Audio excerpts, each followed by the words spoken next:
네, 이 작품은 이 헨리 나우엔의 탕자의 귀향이라는 책은 특별히 헨리 나우엔이 인생의 시기가 이 하버드 대학 교수로 있다가 지적 장애인 공동체인 데이브레이크라는 곳으로 그 자기의 삶의 자리가 옮겨지면서 그 시기와 맞물려서 이 작품을 묵상을 하게 된 거예요. 자기 삶의 이야기가 이게 녹아들다 보니까 더 이 작품에 대한 아마 나우엔의 그 영성이 더 각별했던 것 같습니다. 특별히 이 시기를 일컬어서 나우엔은 이렇게 얘기해요. 내가 이전에는 구경꾼의 입장에 있었었는데 이제는 어떤 신앙의 동참자가 되어지는 시기고, 또 이전에는 내가 뭔가 밖에서 사람들을 판단하는 그 심판관의 자리였었다라면 이제는 내가 회개하는 이 죄인의 자리로 내가 변하는 시기다라고 얘기하고요. 더불어서 자기 평생을 걸쳐서 사랑에 대해서 가르쳤던 선생, 교사였는데 이제는 내 스스로가 사랑을 받는 자로 변하는 시기다라고 생각을 할 그 즈음에 이 책을 묵상하게 되었던 겁니다. 그래서 이 책에 보면 이 나우엔이 영성학자이면서도 심리학자이고 아주 탁월한 그런 통찰력이 있는 학자이다 보니까 이 책을 아주 특이하게 분석을 해놨어요. 아들, 두 아들이죠. 네, 둘째 아들, 큰아들, 아버지가 있는데요. 각각의 인물들에게 네 가지를 이게 투영을 합니다. 뭐냐면 첫 번째 둘째 아들을 놓고서도 렘브란트 입장에서도 둘째 아들을 대입해 보고요. 헨리 나우엔 자신을 대입하고요. 또 이 실제 성경 안에 나와 있는 탕자를 대입해 보고 마지막으로 이 책을 읽고 있는 독자 입장에서 이 탕자를 적용해 봅니다. 이 세 인물을 다 동일하게 그래서 적용을 해 나아가면서 시줄과 날줄처럼 아주 정교하게 이 작품이 준비가 되어 있습니다. 자, 이제 그럼 책 내용을 한번 제가 들어가서 소개해 보도록 하겠습니다. 먼저 둘째 아들에 대해서, 우리가 잘 아는 둘째 아들에 대해서 나우엔이 어떤 묵상을 했는지를 한번 살펴보도록 하겠습니다. 자, 작은 아들, 또 둘째 아들이라고 하는데요. 우리가 알다시피 누가복음 15장에 나와 있는 내용입니다. 둘째 아들이 아버지께 유산의 절반을 미리 달라고 해서 먼 타향으로 가죠. 네. 타향으로 가서 재산을 다 탕진하고 다시 아버지께로 돌아오는, 아버지는 기뻐 맞이해 주는데 집에 남아있던 큰형은, 큰아들은 기뻐하지 않는 내용. 그게 우리가 알고 있는 이 탕자의 귀향의 전체 내용인데요. 먼저 이 작은 아들의 모습을 한번 볼까요? 여기에서 작은 아들은 저 맨 왼쪽에 하단에 있죠. 네. 어떠세요? 이 작은 아들의 모습을 보면서 어떤 느낌이 좀 드시는지. 너무 남루한데요. 남루해요. 되게 그렇죠. 피곤해 보이고요. 네. 피곤해 보이고. 거지 같은데. 네, 맞습니다. 거지 같고. 네. 진짜 왜소해 보이고, 왜소해 보이고. 힘도 없어 보이고. 그렇죠. 여기 보면 머리도 다 빠져 있고. 네. 너무 고생을 해서. 신발도. 그렇죠. 그래요. 신발도 보면 한쪽은 맨발이고 한쪽은 신발을 신고 있는데 그것도 다 닳았어요. 그렇게 지쳐있는 모습이 이 돌아온 둘째 아들의 모습인데요. 네. 이 모습이 바로 렘브란트가 이 그림을 그릴 때 자기의 모습이라는 거예요. 젊은 시절 이 렘브란트가 20대, 30대 때 그렇게 화려한 걸 좋아하고 명성을 추구했던 거죠. 마치 이 둘째 아들이 뭔가 세상을 통해서 내가 마음껏 누려보겠다라고 생각했던 것처럼. 그런데 이 렘브란트의 인생을 보면 이 돌아온 탕자처럼 참 많은 실패를 경험합니다. 그래서 35년에는 아들을 잃고요. 38년에는 큰딸을 잃고 40년에는 둘째 딸을 잃습니다. 42년에는 아내가 죽고요. 생후 9개월 된 아들과 자신만 남게 됩니다. 그런데 또 이 아들을 돌보던 유모와 법정 다툼 끝에 이 유모를 정신병원에 이렇게 보내게 되는, 소송을 벌이게 돼요. 그리고서 또 다시 재혼을 하는데 일남 1년을 낳습니다. 그런데 또 이 중에 아들이 52년에 죽게 됩니다. 그렇게 인생의 죽음이 많이 없네요. 찾아온 것에서 네. 끝없는 죽음이 찾아온 것에서 멈춰지지 않고요. 그 작품 생활에서도 어려움이 찾아옵니다. 인기가 떨어지는 거예요. 그래서 56년부터 3년에 걸쳐서 3번에 걸쳐 이 파산을 합니다. 모든 재산과 집을 경매에 다 넘기게 되는 거예요. 돌아온 탕자의 모습이 바로 자기의 모습일 수밖에 없는 거죠. 이렇게 아까 원구 씨가 얘기해 준 것처럼 거지 같은 모습이 탕자의 모습이 바로 렘브란트의 모습인 거예요. 네. 이 작품이 렘브란트가 죽기 2년 전, 67년, 1667년에 죽기 2년 전에 완성된 작품이거든요. 이 모습에는 그래서 다름 아닌 인생을 탕진했던 렘브란트 자신의 모습이 둘째 아들의 모습 속에 그려져 있는 거죠. 아니 어려운 일이 그렇게 많이 찾아오고 이러면은 바로 정신이 번쩍 들었을 텐데 꽤 오랫동안 계속 방황을 하시던 것 원구 씨도 같네요. 굉장히 당황한. 네, 저는 저 그림 보고 왜 굳이 저렇게 대머리까지 원형 탈모까지 그렸을까라고 생각을 했는데 네. 내용을 보니까 이거 스트레스를 안 받을 수가 없네요. 렘브란트 그러네요. 자신의 모습이면. 네. 그러니까 외형적으로나 네. 또 관계적으로나 모든 것들이 다 탕진된 도란 탕자의 모습이 렘브란트의 모습이에요. 나우에는 이 둘째 아들의 모습을 보면서 이 영적인 해석을 우리에게 이렇게 가져다 줍니다.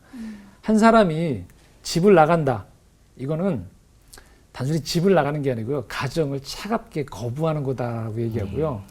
집을 거부한다는 거는 영적인 의미로 말하면은 자기의 존재를 부정한다는 거예요. 자기의 존재를 부정한다는 건 뭐냐?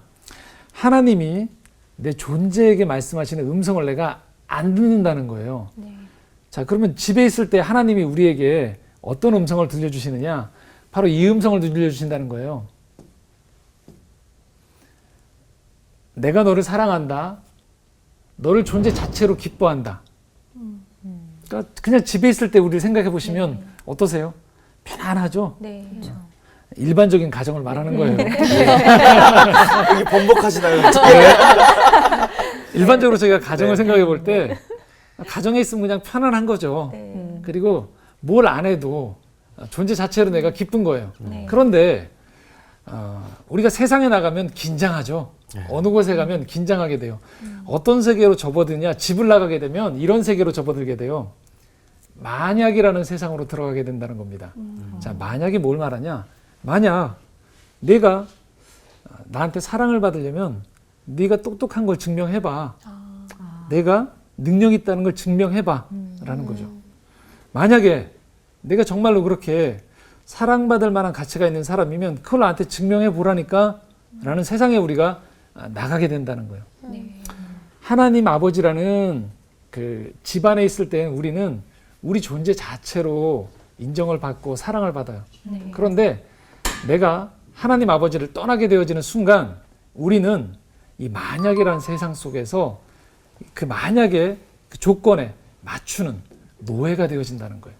그 종이 될 수밖에 없고 그래서 우리 삶이 자꾸만 이 탕자가 그 지치는 것처럼 계속 그 세상 속으로 우리가 들어가게 되어진다는 거죠. 결국 남는 것은 탈진되어지고 진짜 내가 사랑받는 자인가라는 의심이 드는 지경으로 가게 된다는 거죠. 그게 탕자의 모습인 거죠. 또 현대인들의 모습이고요.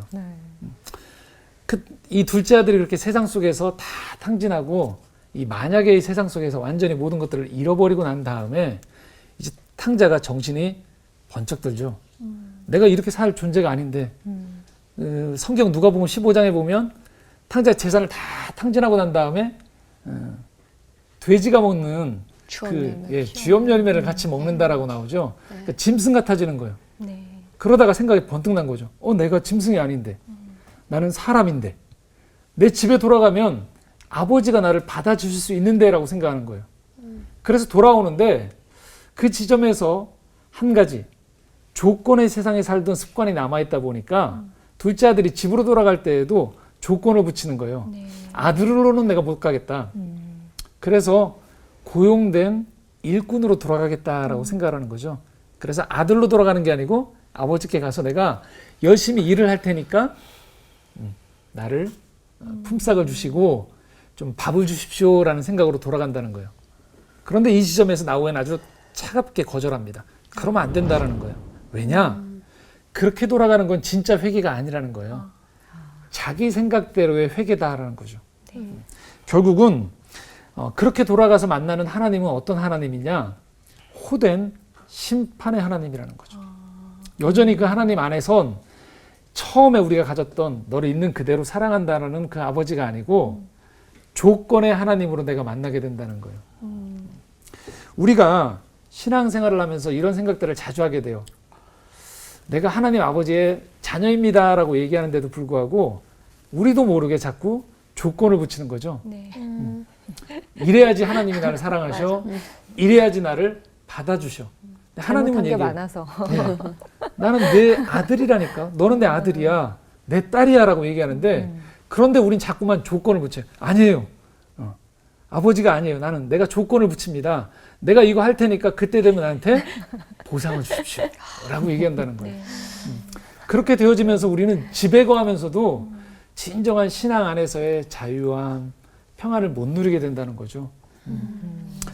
나우에는 이렇게 아주 단호하게 얘기합니다.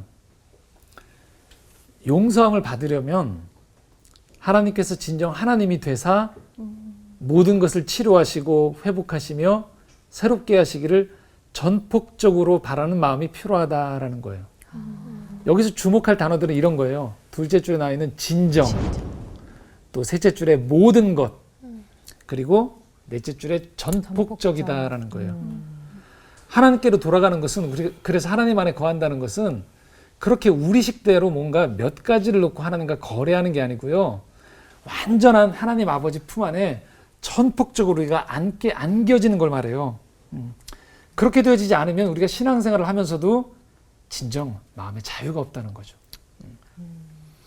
자꾸 우리가 못 돌아가니까 나우엔이 그 본이 되는 한 분을 보여주세요. 예수 그리스도를 보여주세요. 네. 무슨 말이냐? 예수님이 탕자라는 거예요. 예수님이 탕자요? 네. 예수님이 집을 나가셨죠. 어떤 집을 나가셨을까요? 마리아 천국. 요셉? 네. 집을? 원구 씨가 얘기했죠, 지금. 천국의 하늘집을 버리고 하늘집을. 집을 나가신 거예요. 아. 어디로? 세상. 예, 이 땅이란 세상으로 내려오신 거예요. 그리고 그 아버지 하나님도 나우엔 표현은 방탕하시대요. 왜? 아들을 무대책으로 내려보내시는 거예요. 이 세상으로. 그런데 예수님의 모습을 통해서 우리가 볼 수 있는 건 뭐냐면 예수님은 우리와 좀 동기가 다른 거죠. 우리의 죄를 위해서 이 땅에 오셔서 집을 나오셨는데 예수님이 아버지께로 돌아갈 때의 모습을 보면 온전하게 아버지 앞으로 돌아간다는 거예요. 조건을 달지 않고 다 이뤘다고 하시면서 온전히 아버지의 품으로 돌아가는 모습 속에서 하나님 아버지께 돌아간다는 게 무엇인지를 나우엔이 보여준다는 거죠. 그래서 나우엔은 아주 우리에게 가르쳐주는 영적인 진리가 이런 진리를 가르쳐줍니다. 나의 아들됨과 예수님의 아들되심이 하나이며 나의 귀향과 예수님의 귀향이 하나이고 나의 집과 예수님의 집이 하나이다. 예수님께서 가신 그 길 외에는 하나님께로 가는 길이 없다. 그러니까 예수님처럼 집을 나갔다 들어오더라도 온전히 하나님께 예수님이 돌아가신 모습처럼 우리가 그렇게 돌아가야 된다는 거죠. 탕자의 귀향은 만 백성을 가슴에 안으시고 하늘 아버지의 집으로 그들을 이끄시는 하나님의 아들의 귀향이다라는 거예요. 한마디로 복음이라는 거죠. 그냥 아버지께 반항하고 집 떠난 아들의 스토리가 아니고요. 예수 그리스도께서 우리를 불러주시기 위해서 하늘집을 버리시고 이 땅에 오셨다가 다시 돌아가는 그 복음의 이야기가 바로 이 탕자의 귀향의 첫 번째 이야기다라는 거죠. 여러분 어떠세요? 하나님 안에서 내가 진정으로 편안하다라고 생각하세요? 아직도 좀 조건이 많이 붙는 것 같으세요? 뭐가 많이 붙는 것 같긴 해요, 저는. 되게 신기한 게 그냥 살 때는 평소에 생활을 할 때는 이렇게 하나님의 아들이다라는 생각을 가지고 살면서 네. 좀 편안한 마음으로 할 수 있는데요. 뭔가 제가 기도를 할 때나 네. 이렇게 뭔가 하나님께 바라는 게 생기면 자꾸 그게 저 자체도 조건이 되는 것 같아요. 원래 그냥 평상 생활할 때는 아무렇지도 않다가 기도할 때 제일 많이 나오는 것 같아요. 그게. 왜 그럴까요? 들어주실까? 하는 마음. 내가 이렇게 부족한데 들어주실까? 뭐 이런 생각도 드는 것 예, 같아요. 그것도 있는 것 같아요. 어. 내가 지금 바라는 게 옳은 것일까? 하나님이 바라는 것일까? 그런 생각 때문에 만약에 하나님께서 원하시는 게 맞다고 생각하면 네. 조건이 안 붙을 것 같은데 왠지 하나님께서 원하시지 않을 수도 있다는 생각이 내 있으니까 욕심인가? 라는 생각. 그러니까 자꾸 조건이 붙는 것 같은 네. 생각이 오늘 이 얘기들은 계속적으로 할 내용들인데요. 네. 옹구 씨 한번 그런 생각해 볼게요. 자녀 있으시죠? 네네. 네. 딸인가요, 아들인가요? 딸입니다. 네. 저 닮은 딸입니다. 예쁘겠네요. 따님이 네. 아빠한테 올 때 안기고 달려오는데 미리 오늘 사고 친 게 있어서 계산을 하면서 아빠에게 가서 오늘 사고 쳤을 때는 점잖게 아빠 하면서 뭔가 품위 있게 다가가려고 하는 모습과 뭔가 사고를 쳤어요. 집에서 뭔가를 깨트렸어. 그래도 딸은 아빠가 오면 어떻게 해요? 반갑게. 무조건 그냥 안기죠. 안기죠. 하나님이 우리에게 일상을 살아가면서 원하시는 마음의 안정감이 바로 이런 거라는 거예요. 그게 마음에 흐르고 있어야 된다는 거예요. 어떤 상황에서도 내가 널 사랑한다. 네 존재 자체로 나 널 기뻐한다라는 게 하나님이 정말로 우리에게 원하시는 모습이에요. 그런데도 오늘도 우리는 어떻게 해요? 집을 떠나는 거예요. 아니에요, 아버지. 내가 좀 이거 하고 올게요. 라고 먼저 얘기하는 거예요. 그래야 내가 아들 됨으로 인정받을 것 같습니다. 근데 하나님은 자꾸 얘기하시는 거죠. 아니야. 너 내 아들이라니까. 내 딸이라니까. 얘기하시는데 자꾸 우리가 어떻게 해요? 계세요. 내가 집 나갔다가 성공해서 내가 돌아옵니다라고 자꾸 내 식대로 나가는 거죠. 그게 바로 아담, 인류의 첫 조상인 아담이 그래서 하나님을 떠났다라는 거죠. 그 모습을 지적하면서 오늘 우리 안에 있는 이 둘째 아들의 모습을 한번 돌아보았으면 좋겠고요. 하나님께 돌아간다는 게 예수님의 모습을 보면서 아, 이렇게 전폭적으로 하나님께 돌아가는 것이구나라는 것들을 좀 알았으면 좋겠습니다. 진짜 하나님께서는 있는 모습 그대로의 저희들 모습을 원하시는데 자꾸 저희들은 포장하고 뭔가 이렇게 보여지는 거에만 너무 치중을 하지 않나라는 생각을 또 한번 해보네요. 어느 곳에 있어도 그 아버지와 아들됨은 바뀌지 않는 것인데, 그렇죠. 예, 저도 그 개그를 하기 전에 교회 봉사를 많이 여러 개를 했었는데요. 그때 뭐 구역장도 하고 뭐 찬양단 리더도 하고 막 여러 개를 하다가 새벽 기도에서 하나님 제가 하고 싶은 거 한 번만 하고 올게요. 이렇게 하고 개그를 시작한 거거든요. 근데 개그맨을 하면서도 그 항상 느끼는 거지만 하나님은 지금도 함께 계시고 제가 아들임을 사랑해 주시고 하는데 제가 그때는 그걸 모르고 꼭 거기서 봉사하고 그렇게 교회 활동을 해야만 하나님의 아들이라는 생각을 했던 것 같아요. 근데 나가든 어디든 하나님의 아버지와 아들됨이 언제나 맞습니다. 이 관계는 끊어지지 않는 관계이고요. 네. 하나님이 정말로 우리에게 원하시는 것은 우리가 어떤 상황 가운데에서도 있는 모습 그대로를 정말 원하신다는 것. 아이러니하게도 우리가 있는 모습 그대로 오라고 얘기하는데 이걸 언제만 하냐면요. 새신자 초청할 때 그때만 정말. 있는 모습 그대로 오시라고 하고요. 그때만. 이후부터는 달라져야 된다고 생각하는 거예요. 네. 근데 그렇지 않다는 거죠. 우리가 점점 성숙할 필요는 있지만 내 수준 가운데에서 있는 모습 그대로 하나님께 나아가는 것, 그것이 필요하다는 것이죠. 이 둘째 아들은 우리에게 그것을 보여주고 있습니다. 자, 이제 첫째 아들로 한번 가볼까요? 큰 아들이 여기 어디 있는 것 같으세요? 오른쪽 서 있는 오른쪽에 사람? 네. 손 이렇게 하고 있는 사람 아니에요? 그렇죠. 서 있는 사람. 예. 뭐 어떤 사람들은 저 옆에 앉아 있는 사람이다라고 사람. 하기도 하고 그러는데 나이가 좀 있네요. 앉아 있는 예. 사람. 그렇죠. 네. 큰 아들 서 있는 사람으로 나우인도 이해를 하고 있습니다. 그 가운데에서 묵상을 하고 있는데요.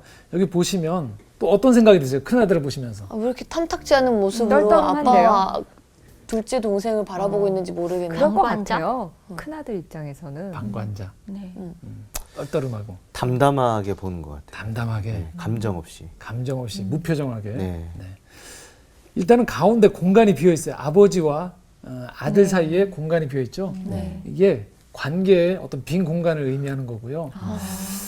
아버지는 돌아온 둘째 아들을 향해서 이렇게 구부려서 안아주고 있는데 큰 아들은 서서 꼿꼿하게 두 손을 움켜쥐고서 허리춤에 놓고서 지켜보고 있죠.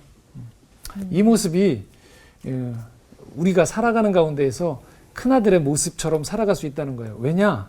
사실 이 큰아들의 모습은 흠이 없는 모습이거든요. 둘째 아들 집 나간 사이에 충직하게 집을 지켰던 큰아들의 모습이잖아요. 네. 그럼 이 큰아들의 모습, 문제는 뭘까요? 뭐냐면 집에 있는데 떠나진 않았어요. 집에 있는데 마음이 편하지 않은 거예요. 자유함이 없어요. 자꾸 비교하고 경쟁하는 거예요. 정작 집안에 있지만 일도 많이 했지만 아버지와 함께 있는 즐거움이 없어요. 그래서 큰아들처럼 살면 어떤 일이 자꾸 우리 마음속에 있냐면요. 나는 이거 하는데 저 사람은 왜 안 하지? 나는 신앙생활 열심히 하는데 저 사람은 왜 안 하지? 이런 불평이 자꾸 우리 안에 있는 거죠. 그래서 나우에는 요거를 어떻게 진단하냐면요. 이렇게 얘기해요. 아버지가 이렇게 얘기하죠. 너는 항상 나와 함께 있으니 내 것이 다 내 것이다. 아들이 불평할 때, 큰아들이 불평할 때 이렇게 얘기해요. 아니, 둘째는 지금 집 나가서 고생했지만 너는 집에서 내게 다 내 거고 나랑 함께 있었으니까 즐겁지 않았니 하는데 첫째 아들은 뭐예요? 아니라는 거예요. 불편했어요. 그러다 보니까 어떤 세계 속에 있었냐면요. 바로 비교와 경쟁 의식 속에서 살아갔다라는 거예요. 이렇게 비교와 경쟁 의식 속에 살아가다 보면 신앙생활 할 때 아주 자그만 일에도 누가 나를 비판하면 네. 화가 나요. 맞다. 그리고 또 누가 조금만 칭찬해줘도 또 확 올라. 엄청나게 셈이 나고. 예, 기뻐지고 막, 네, 막 올라. 뭔가를 가진 것 같고 이렇게 되어지는 거죠. 그러니까 아버지 집 안에서 누리는 안정감이 아니고 뭔가 자꾸 비교하는 거예요. 정작 고생한 동생의 문제가 아니고 동생에게 주는 것들을 보면서 지금 큰아들은 화가 나 있는 거죠. 네. 자, 우리는 쉽게 이 큰아들을 비판하기 쉬운데요. 나우엔이 솔직하게 고백하는 게 둘째 아들보다 큰아들의 신앙으로 자기를 돌아보는 게 더 힘들다는 거예요. 왜냐? 한 단계 더 높은 이 사람들은 성숙한 신앙이 때문에 그렇다는 거예요. 무슨 말이냐? 나우엔이 자기의 재미있는 일화를 얘기해요. 자기가 기도에 대한 책을 아주 많이 썼어요. 강연도 많이 했고 했는데 방탕하게 살다가 돌아온 어느 친구가 어느 날 나우엔 보고 너는 기도를 많이 안 하는 것 같아라고 했대요. 그랬더니 나우엔이 화가 났대요. 네. 아니 내가 기도에 대한 책도 많이 쓰고 나는 실제로 나우엔은 장남이거든요. 장남으로서나 어떤 성직자로서 굳건히 내 자리를 지켰는데 방탕하게 살다 들어온 네가 나보고 기도를 안 한다고 뭐라 하니? 그래서 나우엔이 화가 난 자신 모습 보면서 내가 큰아들이구나. 그런 생각을 했다는 거예요. 언제나 굉장히 근데 네. 작은 아들은 이렇게 저희가 많이 비유해서 생각했던 것 같은데 큰 아들은 사실 별로 잘못한 건 없잖아요. 그렇죠. 세상적으로 봤을 때 그러니까 회개할 것도 별로 없다고 생각했던 것 같아요. 저는 또 네. 말씀 들으면서 저도 장녀거든요. 네. 왠지 이해가 가고 나도 저랬는데 이게 완전 100% 공감이 가는 거예요. 그러면서 이제 저에 대해서도 생각을 해보는데 저도 이런 부분이 있었구나 라는 게 있네요. 그러게요. 저 같은 경우는 큰아들 이야기를 들으면서 전도에 관한 부분에 대해서 제가 굉장히 그런 생각을 많이 갖고 있다고 생각이 들었거든요. 네. 왜냐하면 주변에 있는 사람들도 다 같이 하나님한테 복을 받고 하나님 사랑을 느끼고 이렇게 해야 되는데 그런 마음을 갖고 전도를 해야 되는데 저만 갖고 싶은 거예요. 그래가지고 그 복을 저만 받고 그 사랑을 저만 받고 싶어서 사실 옆에 있는 사람들한테 사실 주변에 있는 사람들 그 능력을 알고 이게 진리인 걸 알면서도 잘 못 전했던 것 같아요. 전도를 안 해요. 그래서 그게 되게 못된 마음인 것 같아요. 제가 못된 마음이 있어서 그런 것 정말 같아요. 사랑받고 큰아들 같은 싶어서. 마음. 예. 비슷한 얘기가 내가 전도했는데 네. 전도한 분이 교회 와서 더 더 사랑도 받고 여러 은사도 받고 막 네. 신앙생활 그러면 이게 뭐가 되는 거지 내가 이렇게 되는 거죠. 오히려 그 전도받은 그럴 수 온 있다. 사람의 성숙해가는 모습을 기뻐하는 게 아니고 나는 어떻게 된 거지 하나님 앞에서 이런 생각을 하는데요. 정확히 이 지점을 나우엔이 지적을 해요. 그래서 우리가 이 거짓말에서 벗어나야 된다는 거예요. 내가 동생들보다 사랑을 덜 받는다. 나는 하나님이 나를 찾을 만큼 중요한 인물이 아니야. 이게 거짓말이라는 거예요. 네. 하나님은요, 내가 너무너무 중요한 사람이에요. 네. 그리고 동생이 지금 집을 나갔다 돌아왔기 때문에 기뻐했지만 누구보다도 하나님은 충직하게 하나님과 함께 이 집에 거하는 내 모습을 하나님은 고마워하시고 소중하게 보신다는 거죠. 네. 그래서 우리에게 필요한 것은 뭐냐면요. 비교와 원망을 즐겨하는 자아로부터 사랑을 자유롭게 주고받는 진정한 자아로 귀향해야 한다라고 얘기해요. 네. 이런 진짜 큰아들의 모습이 누구였냐면 예수님이셨어요. 예수님요? 예. 또 예수님도 예수님하고도 그렇게 되는 아들이죠, 하나님의. 네. 네. 그렇죠. 예수님이 이 땅에 오셔서 하셨던 모습을 가만히 한번 묵상해 보세요. 뭐냐면 하나님께 다 내 것인 것처럼 생각하고요. 또 자기에게 온 영광을 온전히 하나님께 다 올려드려요. 네. 그래서 요한복음에 보면 이런 말씀이 있습니다.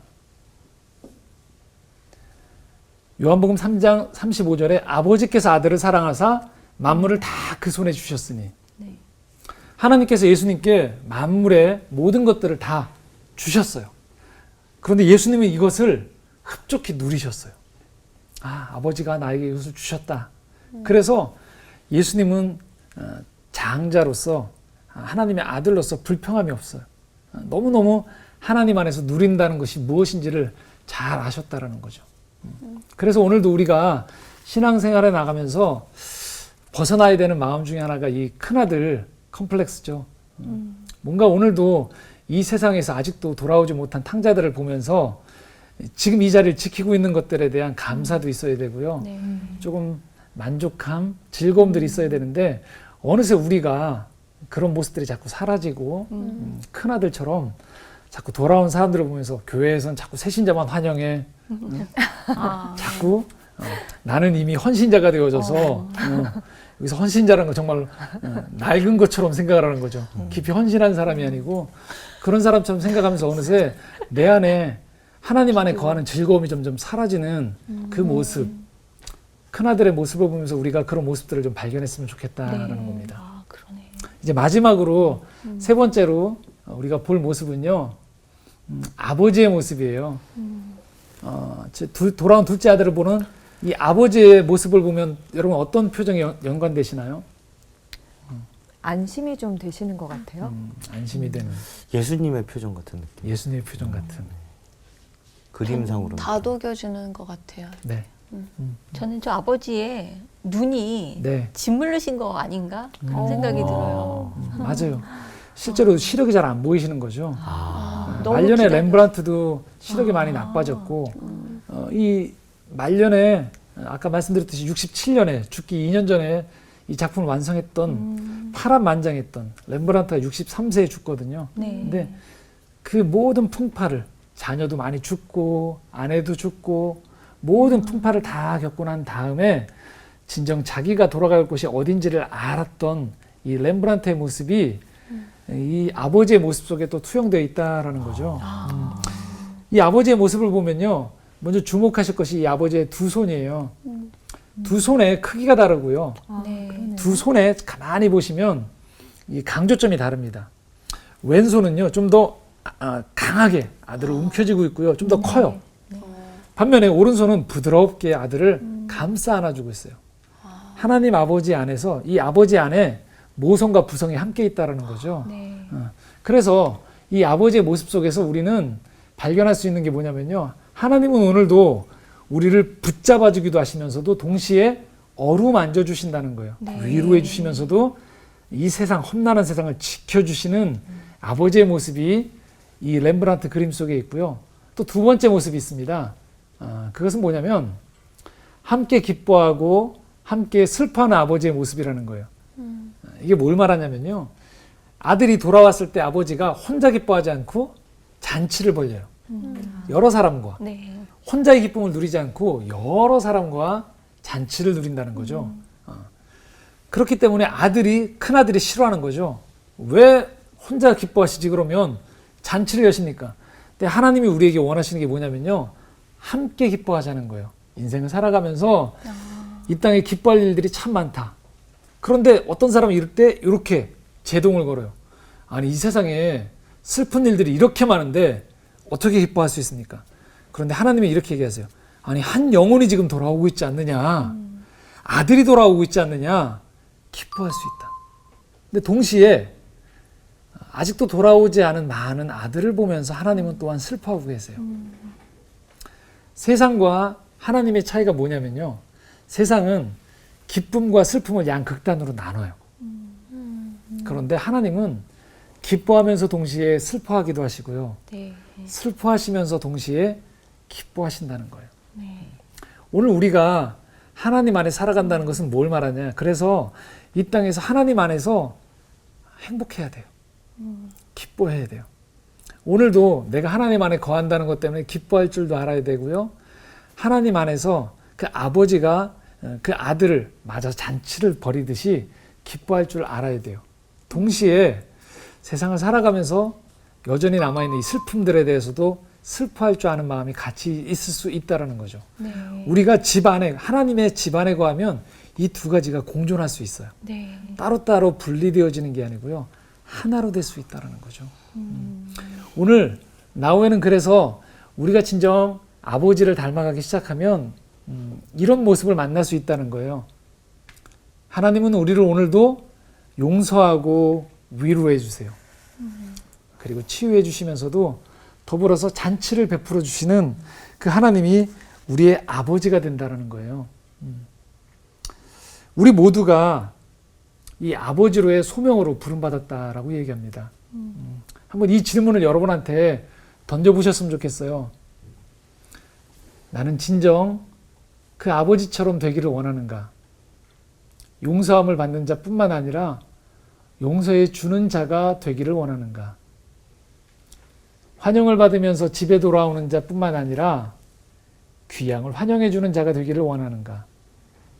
자비를 받는 자뿐만 아니라 자비를 베푸는 자가 되기를 원하는가? 자, 이 지점이 바로 클라이막스인데요. 우리의 인생을 통해서 우리가 놓치면 안 된다는 게 있다는 거예요. 우리는 늘 어느 곳에서만 싸우냐면요. 내가 둘째 아들이냐, 큰 아들이냐. 이 싸움을 하는 거예요. 네. 그런데 궁극적으로 우리 인생의 목적은 뭐냐면요. 아버지가 되는 거예요. 아버지가. 그래서 여기 나와 있는 것처럼 충분하게 용서를 받고 난 다음에 또 나도 누군가를 충분히 용서할 수 있는 사람, 그런 이 탕자의 귀향에 나와 있는 이 아버지처럼 될 수 있는가. 그리고 환영을 받으며 집으로 돌아오는 생각만 하는 게 아니고요. 누군가를 기꺼이 환영해 줄 수 있는 아버지가 될 수 있는가. 그리고 자비를 받는 자뿐만이 아니고요. 나는 누군가에게 자비를 베풀어 줄 수 있는 사람이 될 수 있는가라는 거죠. 그래서 우리가 신앙생활에서 영적으로 성숙해 간다는 것은 다름 아닌 둘째 아들에서 첫째 아들로, 또 첫째 아들에서 내가 아버지로 내 인생의 여정이 변환되어져 간다라는 거예요. 이건 나이와 상관이 없습니다. 언제든지 내가 아버지의 마음을 품을 때 그곳에 이 탕자의 귀향에서 나오는 것처럼 그 하나님 나라에서 누릴 수 있는 평안함과 사랑, 자유함이 임하게 되어지는 거예요. 그래서 여기는 우리 모두가 여성이든 남성이든 궁극적으로 영적인 의미에서 내 인생의 목적이 뭐가 되는 건가? 아, 아버지가 되어야 되는구나. 내 인생 점점 나이가 들어갈 때 내 인생의 목적이 다른 게 아니고요. 많은 훈장을 따내고 칭찬을 얻어내고 이게 아니고요. 진짜 영적인 아버지가 돼갈 수 있는가? 이게 우리 삶의 비전이 돼야 되고 나아가야 될 방향이라는 거예요. 어떻게 이렇게 될 수 있을까요? 짧게 말씀을 드리면요. 3가지를 얘기해요. 영적인 아버지가 되는 길 첫 번째, 세상의 죄를 보면서요. 슬퍼할 줄 아는 마음을 우리가 자꾸 키워가야 된다는 거죠. 그런 마음이 우리 안에 자꾸 있을 때 점점 우리가 아버지처럼 되어져 간다는 거예요. 세상에 오늘도 너무나도 슬픈 일들이 많지 않습니까? 그럴 때 나 혼자 기뻐하겠다라고 하면서 외면하는 게 아니고요. 네. 그 집 나간 탕자들, 또 내 안에 있는 그 탕자의 모습들을 보면서 기꺼이 슬퍼할 줄 아는 마음의 훈련이 될 때 우리는 점점 아버지가 돼간다는 거예요. 두 번째는요. 아무것도 요구하지 않는 마음의 훈련이에요. 용서한다는 것 쉽지 않죠. 네. 그런데 우리가 궁극적으로 하나님의 자녀가 되고 또 하나님이 아버지가 말씀하신 것처럼 그렇게 영적인 아버지가 되어져 간다는 것은요.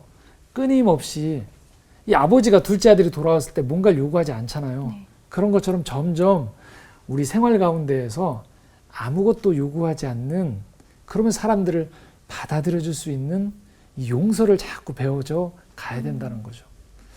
안타깝게도 저도 많은 분들을 보면 신앙생활을 많이 하고 교회 봉사를 많이 했는데 우리 권사님들 또 장로님들 또 교회에서 오랫동안 봉사한 분들 마음속에 분노가 많아지는 걸 많이 봐요. 사람들에 대한 원망도 많아지고요. 네. 인생에 회한이 많아지는 거죠. 왜 그럴까요? 우리가 용서를 못해서 그런 것 같아요. 사람들을 그 모습 그대로 받아주고 또 나도 내 모습 그대로 하나님 앞에서 자꾸 받아들여지는 이 훈련이 안 되어 있다 보니까 자꾸만 신앙생활을 해 나간다는 건 그래서 더 용서를 잘 하는 사람이 되어져 가는 건데 그렇게 안 되어져 가는 거죠. 우리가 아버지가 되어져 간다는 것, 두 번째 그래서 용서의 훈련을 자꾸 한다는 걸 말하고요. 세 번째는요. 관용입니다. 모든 사람을 가족으로 생각하는 마음을 말해요. 저 사람은 나와 상관없는 사람이 아니고요. 만나는 거리에서 만나는 사람이든 누구든 그 사람의 모습을 보면서 우리는 집 나간 둘째 아들의 모습을 볼 수 있어야 돼요. 때로는 우연히 어느 가게 상점에서 만난 불친절한 종업원을 보면서도 그 사람 모습 속에서 집 나간 둘째 아들의 모습, 저 공격성을 보면서도 아, 저 사람 마음속에 이 존재 자체로 용납받고 이해받았던 경험이 없구나 또는 뭔가 지금 불편하구나라는 것들 둘째 아들의 모습을 볼 수 있어야 되고요. 또 같이 신앙생활하는 공동체 안에서 뭔가 큰아들처럼 불편해하는 사람의 모습을 보면서도 네. 저 사람 왜 그래 하고 쳐내는 게 아닌 마치 아버지가 이리 와 나와 함께 잔치를 하자라고 초청하는 것처럼 결국 우리 신앙생활이라는 것은요. 이 땅에 있는 모든 사람들을 가족으로 자꾸 받아들여지는 훈련을 하는 거죠. 그러다 보면 궁극적으로 주님께서 우리에게 주셨던 말씀 큰 소명이자 우리가 가야 될 길입니다. 누가복음 6장 36절인데요. 이렇게 말씀하십니다. 너희 아버지의 자비하심 같이 너희도 자비하라.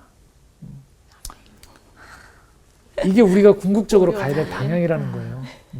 우리가 아버지가 되어져 갈 수 있는 사람이 되는가. 오늘 우리에게 놓여져 있는 많은 삶의 과제들을 보면서요. 그냥 이걸 헤쳐버려야겠다. 이 숙제를 헤쳐야겠다가 아니고요. 아, 내 인생은 궁극적으로 한번 그려보셨으면 좋겠어요. 60세, 70세, 80세가 되어졌을 때 내가 점점 하나님과 교제를 나누고 신앙생활을 한다는 것 이것이 어디로 가는 건가? 아, 마치 이 집 나간 둘째 아들을 받아주는 아버지처럼 또 집안에 있지만 여전히 투덜대는 그 큰아들을 받아주는 것처럼 그리고 궁극적으로는 이 땅에 그 아들을 사랑하는 독생자 예수 그리스도를 내려보내시면서 그렇게 허비하셨던 사랑을 허비하셨던 그 아버지의 마음처럼 내가 그 아버지의 마음을 깨달아가는 것 그래서 내가 자비의 사람이 되어져 가는 것 그게 우리의 신앙생활의 여정 가운데에서 궁극적으로 추구해야 될 삶의 방향이다라는 거죠. 이 렘브란트의 그림을 통해서 나웨는 오늘 우리에게 이렇게 얘기하고 있어요. 집을 떠나지 마시고 돌아오세요. 그리고 우리 모두 그렇게 아버지가 되었으면 좋겠습니다. 라는 작은 우리의 도전 또 친절한 초청을 우리에게 하고 있는 것입니다.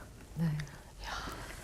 인영 씨 또 눈이 촉촉해졌어요. 저는 어떻게 굉장히 힘든 한 주를 보냈거든요. 그래서 용서에 대한 얘기가 나왔을 때 어떻게 마음으로는 용서를 해야지 했는데 또 다른 마음에서는 용서가 안 되는 거예요. 왜 나만 용서해야 되지? 사실 이런 마음도 들었고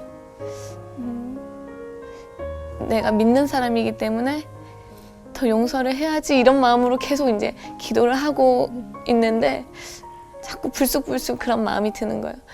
내가 아무리 믿는 사람이지만 왜 나만 항상 이래야 되지? 왜 항상 나만 좋은 생각을 가져야 되지? 이런 마음들이 막 내 안에서 계속 싸우고 있었거든요. 근데 오늘 이렇게 말씀을 들으면서 힘들지만 그리고 어떻게 보면 좀 저한테 강요가 될 수도 있잖아요. 근데 그런 상황이지만 그 상황 가운데서도 내가 조금 더 아버지를 닮아가는 그런 제가 돼야 되겠다. 좀 오늘 말씀 들으면서 그런 걸 느꼈어요. 나눠주셔서 감사해요. 네.